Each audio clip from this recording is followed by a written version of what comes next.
Under heavy guard, Nicolás Maduro has arrived on U.S. soil.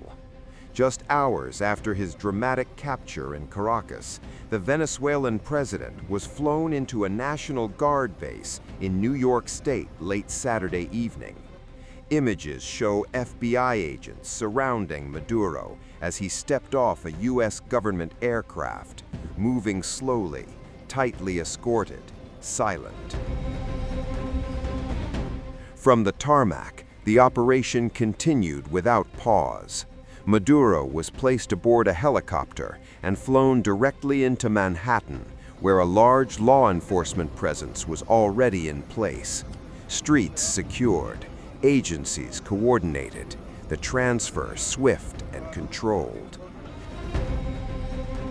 The 63-year-old leader was first taken to the offices of the U.S. Drug Enforcement Administration, according to American media reports, before being moved to the Metropolitan Detention Center in Brooklyn, the same federal jail that once held rapper Sean Diddy Combs during his trial last year.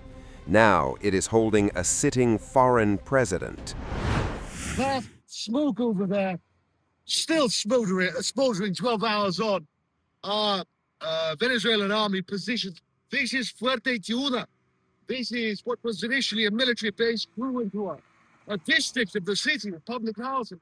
This is where Nicolás Maduro was seized with his wife, along with his wife, in this raid. By American special forces. This is where the majority of the airstrikes were centered. We can't go into the districts itself. There's very heavy police presence and colectivos presence. But this is where he was seized from.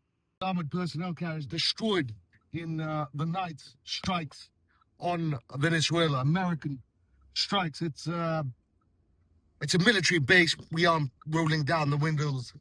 Nevertheless, there's a serious strike. You can see power lines, for example, down here, multiple buses destroyed, an armored personnel carrier gutted, still burning 12 hours after this strike, after a night of airstrikes launched by Donald Trump on Venezuela. Maduro and his wife are expected to be arraigned in New York at a later date. Prosecutors have charged them with narco-terrorism, alleging the importation of tons of cocaine into the United States, along with possession of illegal weapons. Caracas calls it an abduction.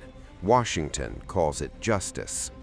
A president in handcuffs, a helicopter over Manhattan, and a courtroom ahead that could redefine relations between the United States and Venezuela. The world is watching what happens next.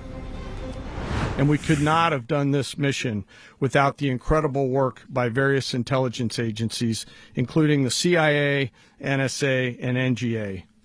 We watched, we waited, we prepared, we remained patient and professional. This mission was meticulously planned, drawing lessons from decades of missions over the last many years, many missions over these last many years. This was an audacious operation that only the United States could do. It required the utmost of precision and integration within our joint force. And the word integration does not explain the sheer complexity of such a mission. An extraction so precise it involved more than 150 aircraft launching across the Western Hemisphere in close coordination, all coming together in time and place to layer effects for a single purpose, to get an interdiction force into downtown Caracas while maintaining the element of tactical surprise. Failure of one component of this well-oiled machine would have endangered the entire mission, and failure is never an option for America's joint force. Those in the air over Caracas last night were willing to give their lives for those on the ground and in the helicopters. Let me talk a little bit about the preparation. After months of work by our intelligence teammates to find Maduro and understand how he moved, where he lived, where he traveled, what he ate, what he wore, what were his pets. In early December, our force was set pending a series of aligned events. Key was choosing the right day to minimize the potential for civilian harm and maximize the element of surprise and minimize the harm to the indicted personnel so, as the president said, they could be brought to justice. And as the president said earlier today, weather in Venezuela is always a factor this time of the year. And over the weeks through Christmas and New Year's, the men and women of the United States military sat ready, patiently waiting for the right triggers to be met and the president to order us into action. Last night, the weather broke just enough, clearing a path that only the most skilled aviators in the world could maneuver through. Ocean, mountain, low cloud ceilings. But when tasked with a mission, this organization does not quit. At 10:46 p.m. Eastern Time last night, the president ordered the United States military to move forward with this mission. He said to us, and we appreciate it, Mr. President, good luck and Godspeed. And those words were transmitted to the entire joint force. Over the course of the night, aircraft began launching from 20 different bases on land and sea across the Western Hemisphere. In total, more than 150 aircraft, bombers, fighters, intelligence, reconnaissance, surveillance, rotary wing were in the air last night. Thousands and thousands of hours of experience were airborne. Our youngest crew member was 20, and our oldest crew member was 49, and there's simply no match for American military might. As the night began, the helicopters took off with the extraction force, which included law enforcement officers, and began their flight into Venezuela at 100 feet above the water.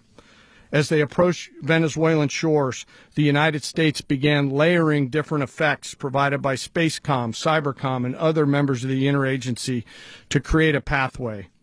Overhead, those forces were protected by aircraft from the United States Marines, the United States Navy, the United States Air Force, and the Air National Guard. The force included F-22s, F-35s, F-18s, EA-18s, E-2s, B-1 bombers, and other support aircraft, as well as numerous remotely piloted drones. As the force began to approach Caracas, the Joint Air Component began dismantling and disabling the air defense systems in Venezuela, employing weapons to ensure the safe passage of the helicopters into the target area. The goal of our air component is, was, and always will be to protect the helicopters and the ground force and get them to the target and get them home.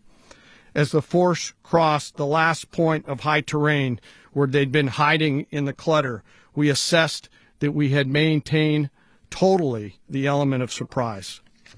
As the helicopter force ingressed towards the objective at low level, we arrived at Maduro's compound at 1:01 a.m. Eastern Standard Time, or 2:01 a.m. Caracas local time, and the apprehension force descended into Maduro's compound and moved with speed, precision, and discipline towards their objective and isolated the area to ensure the safety and security of the ground force while apprehending the indicted persons. On arrival into the target area, the helicopters came under fire, and they replied with that fire with overwhelming force in self-defense. One of our aircraft was hit but remained flyable, and as the president said earlier today, all of our aircraft came home, and that aircraft remained flyable during the rest of the mission. As the operation unfolded at the compound, our air and ground intelligence teams provided real-time updates to the ground force, ensuring those forces could safely navigate the complex environment without unnecessary risk. The force remained protected by overhead tactical aviation. Maduro and his wife, both indicted, gave up and were taken into custody by the Department of Justice, assisted by our incredible U.S. military with professionalism and precision, with no loss of U.S. life. After securing the indicted persons, the force began to prep for departure. Helicopters were called in to exfiltrate the extraction force, while fighter aircraft and remotely piloted aircraft provided overhead coverage and suppressive fire. There were multiple self-defense engagements as the force began to withdraw out of Venezuela. The force successfully exfiltrated and returned to their afloat launch bases, and the force was over the water at 3:29 a.m. Eastern Standard Time with indicted persons on board. And both Maduro and his wife were embarked aboard the USS Iwo Jima. To watch this all play out live, what was Maduro doing when the U.S. forces entered what I assume would be his home? And also, was there any point where the U.S. was considering if Maduro pushed back or resisted killing Maduro? It could have happened.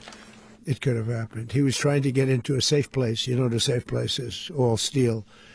And he wasn't able to make it to the door because our guys were so fast. They went through the opposition so fast. And there was a lot of opposition. You know, people were wondering, did we get them by surprise? Sort of surprised, but they were waiting for something. There was a lot of opposition. There was a lot of gunfire. You saw some of it today. But he was trying to get to a safe place, which wasn't safe because we would have had the door blown up in about 47 seconds, they say on average, regardless of how thick the steel was. It was a very thick door. It was a very heavy door, but he was unable to get to that door. He made it to the door. He was unable to close it.